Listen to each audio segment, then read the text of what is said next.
গণমাধ্যমের সূত্রে সারা বিশ্ববাসী দেখেছে 2013 সালের 5ই মের শাপলা চত্বর সহ আশপাশ এলাকার হৃদয় বিদারক ভয়ঙ্কর মর্মান্তিক দৃশ্যগুলো, যে দৃশ্য সারা পৃথিবীর বিবেকবান মানুষকে কাঁদিয়েছে।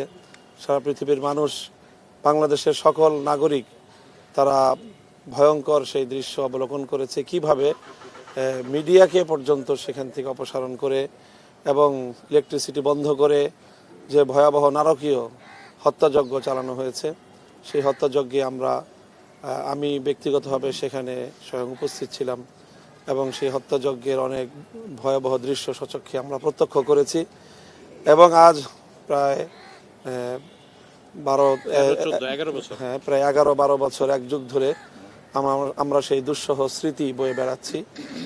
আমরা অনেক আমাদের শহীদদের কবরের পাশে দাঁড়িয়েছি এবং অনেক আমাদের আপনজন যারা তাদের আপনজনকে হারিয়েছে।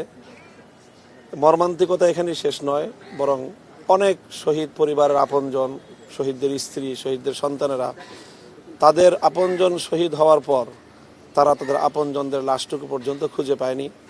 অনেকে শাহাদাত বরণ করার পর তাদের আপনজনদেরকে পুলিশ জোরপূর্বক তাদেরকে দিয়ে মিথ্যা মামলা দায়ের করানোর জন্য চাপ প্রয়োগ করেছে। কোয়ালিটি সম্পন্ন আন্তর্জাতিক মানের CMT 500W CSRM committed for better still, যার কারণে তারা পুলিশের হাত থেকে বাঁচার জন্য, আত্মরক্ষার জন্য তাদেরকে ফেরারি জীবন যাপন করতে হয়েছে। বছরের পর বছর এই ফেরারি জীবন যাপন করে অনেকেই সামাজিকভাবে, আর্থিকভাবে ভয়াবহ ক্ষতিগ্রস্ত এবং এক বিপর্যস্ত জনজীবন নিয়ে তারা চলছে। কাজেই বাংলাদেশের ইতিহাসে স্বাধীনতা পরবর্তী এই 53 বছরে 13 সালের 5ই মে এক ভয়াবহ নারকীয় হত্যাকাণ্ডের দিন। এটি বাংলাদেশের মানুষের জন্য, বাংলাদেশের ইতিহাসের জন্য একটি অভিশপ্ত দিন। আমরা মনে করি যে অভিশাপ থেকে মুক্তির উপায় হলো যে এর যে কুশীলব এবং হত্যাকারী যারা, তৎকালীন প্রধানমন্ত্রী শেখ হাসিনা সহ সকল হত্যাকারীদেরকে এবং হত্যাকাণ্ডের সঙ্গে জড়িত যারা রয়েছে তাদেরকে উপযুক্ত আইনের মাধ্যমে বিচারের আওতায় আনতে পারলে বাংলাদেশ এবং বাংলাদেশের মানুষ অভিশাপ মুক্ত হবে। সেই অভিপ্রায় এবং সেই দাবি নিয়ে আমরা আন্তর্জাতিক অপরাধ ট্রাইব্যুনালের যে প্রসিকিউশনের কাছে এসেছি, আমরা আবেদন করেছি। আমরা আশা করি যে তারা তদন্তপূর্বক যে মামলার পরিপূর্ণ সকল যে আলামত, এভিডেন্স তারা সংগ্রহ করে যথাযথভাবে তারা মামলা দায়ের করবেন।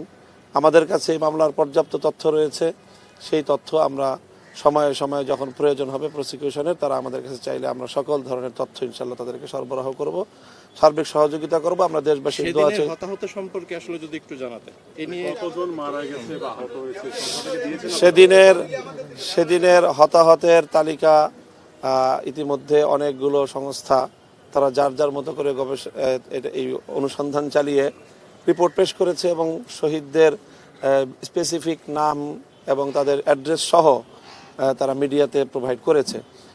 হেফাজতে ইসলামের পক্ষ থেকেও শহীদদের তালিকা রয়েছে এবং হতাহতদের, ক্ষতিগ্রস্তদের সুনির্দিষ্ট তথ্য আমাদের কাছে রয়েছে। আমরা প্রসিকিউশনের সাথে সে বিষয়ে কথা বলেছি এবং তারা যখনই মামলা কার্য পরিচালনা করার জন্য তারা যখন চাইবে তখন আমরা সেটা প্রোভাইড করব। আমরা সুনির্দিষ্ট তথ্য এই মুহূর্তে সংখ্যা আমরা বলছি না, এটা অবশ্যই শতাধিক, এটা তো নিশ্চিতভাবেই বলতে পারি। আমাদের কাছে যে তথ্য উপাত্ত রয়েছে এবং সেই তথ্যগুলো আমরা বিচার কার্যের সুবিধার্থে সবটাই আমরা প্রসিকিউশনকে প্রোভাইড করবো ইনশাআল্লাহ।